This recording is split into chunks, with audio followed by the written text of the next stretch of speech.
तुम्हारी हिम्मत कैसे हुई? आज मैं तुम्हें नहीं छोड़ूंगी। लेकिन मेरा कसूर क्या है? चुप रहो, तुम्हारा हर अमल कसूर है। अम्मा बस करो। एक पुराने गांव के कच्चे रास्ते के दरमियान एक छोटा सा घर था। इस घर में रशीद नाम का एक गरीब आदमी अपनी बीवी नादिया और 2 छोटे बच्चों के साथ रहता था। रशीद बहुत मेहनती था। वो सुबह सवेरे मजदूरी के लिए निकल जाता और शाम को थका हारा घर वापस आता। लेकिन इसकी बीवी नादिया बिल्कुल इसके बरअक्स थी। वो ना सिर्फ गुस्से वाली थी बल्कि इसका दिल भी बहुत सख्त था। वो अक्सर रशीद को जलील करती, बच्चों पर चीखती और कभी कभी गुस्से में डंडा भी उठा लेती। घर के सेन में अक्सर एक अजीब मंजर होता। रशीद पुराने कपड़ों में ज़मीन पर बैठा होता, इसके बच्चे इसके साथ लग कर रोते होते और नादिया हाथ में डंडा लिए गुस्से से खड़ी होती। तुम्हारी हिम्मत कैसे हुई? आज मैं तुम्हें नहीं छोड़ूंगी। लेकिन मेरा कसूर क्या है? चुप रहो, तुम्हारा हर अमल कसूर है। अम्मा बस करो। लेकिन नादिया की एक और अजीब आदत थी। वो अक्सर अपने आप से बातें करती थी। कभी सहन में खड़ी होकर आसमान की तरफ देखती और कहती, सब लोग मुझे बुरा क्यों समझते हैं? मैं गलत नहीं हूँ, दुनिया ही गलत है। रशीद ये सब खामोशी से देखता रहता। वो जानता था कि गुस्से का जवाब गुस्से से नहीं दिया जा सकता, मगर इसे ये भी एहसास था कि एक दिन ये गुस्सा किसी बड़ी मुसीबत का सबब बनेगा। नादिया की अपने आप से बातें करने की आदत दिन ब दिन बढ़ती ही जा रही थी। कभी वो आईने के सामने खड़ी होकर खुद से कहती, अगर मैं सख्त ना बनूं तो लोग मुझे कमज़ोर समझेंगे। कभी वो सहन में तन्हा बैठकर खुद ही से सवाल पूछती और खुद ही जवाब देती। बच्चे अक्सर डर जाते। एक रात छोटी बेटी ने अपने बाप से आहिस्ता से पूछा, अब्बू अम्मी अपने आप से क्यों बातें करती हैं? रशीद के पास इस सवाल का जवाब नहीं था। वो सिर्फ इतना कह सका, बेटा कभी कभी इंसान के दिल में इतना गुस्सा और दुख भर जाता है कि वो खुद से बातें करने लगता है। मगर रशीद को मालूम नहीं था कि ये आदत एक दिन सबकी ज़िंदगी बदल देगी। एक रात गांव में शदीद आंधी चल रही थी। आसमान पर बादल गरज रहे थे। नादिया सेन में अकेली खड़ी थी और फिर से अपने आप से बातें कर रही थी। मैं कमज़ोर नहीं हूँ, मैं किसी से नहीं डरती। अचानक इसे लगा जैसे किसी ने इसकी बात सुन ली हो। वो अचानक चौंक गई और इधर उधर देखने लगी, मगर वहाँ कोई नहीं था। उसी वक़्त दरवाज़े पर दस्तक हुई। दरवाज़े के बाहर एक बूढ़ा मुसाफिर खड़ा था।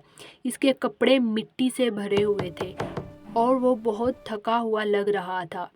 इसने आहिस्ता से कहा, बेटी क्या मैं आज रात यहाँ ठहर सकता हूँ?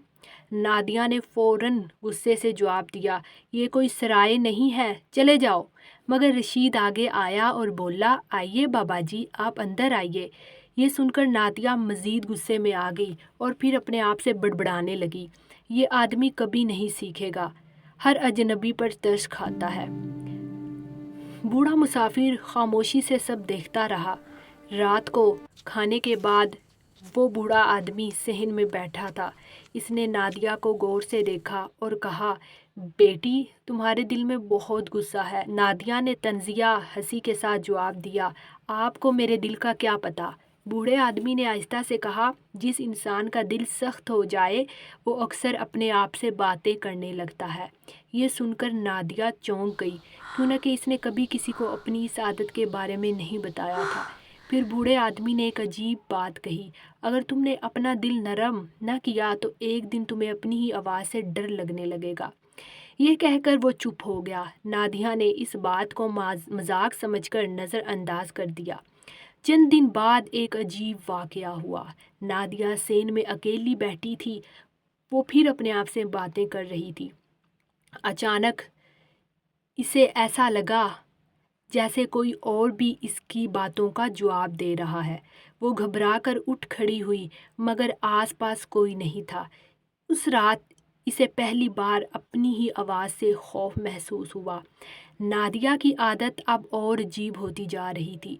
कभी वो रात को उठकर खुद से बातें करती, कभी ज़ोर ज़ोर से हंसती और फिर अचानक खामोश हो जाती।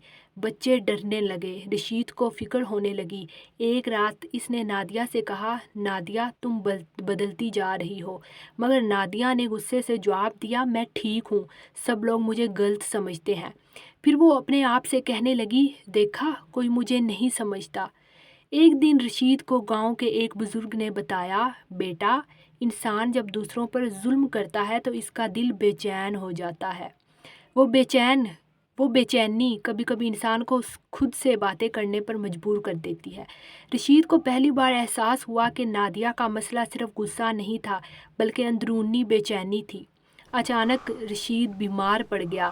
اب گھر چلانے والا کوئی نہیں تھا، بچے بھوکے رہنے لگے۔ نادیہ پہلی بار زندگی میں مجبور ہو گئی۔ وہ صحن میں بیٹھ کر اپنے آپ سے کہنے لگی، میں نے ہمیشہ رشید کو کمزور سمجھا، مگر اصل میں کمزور تو میں ہی تھی۔ یہ اس کی زندگی کا پہلا لمحہ تھا جب اسے اپنی غلطیوں کا احساس ہونے لگا۔ نادیہ نے فیصلہ کیا کہ وہ اب سب کچھ بدل دے گی۔ اس نے کام کرنا شروع کیا، بچوں کا خیال رکھا اور رشید کی خدمت کی۔ اب وہ جب اپنے آپ سے بات کرتی تو کہتی، انسان کو دوسروں کے ساتھ نرمی سے پیش آنا چاہیے۔ آہستہ آہستہ اس کا غصہ ختم ہونے لگا۔ چند مہینوں بعد رشید صحت مند ہو گیا، گھر میں سکون آ گیا۔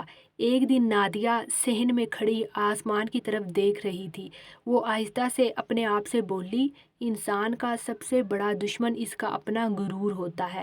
اس دن رشید نے مسکرا Breathing کر in this کہا، fresh air feels اب so تم اپنے invigorating. آپ سے A little نہیں، stretch keeps the اپنے body دل سے limber. بات کر Simple رہی ہو۔ habits build a اور healthy life. پہلی بار نادیہ کے چہرے پر سچی مسکراہٹ آئی۔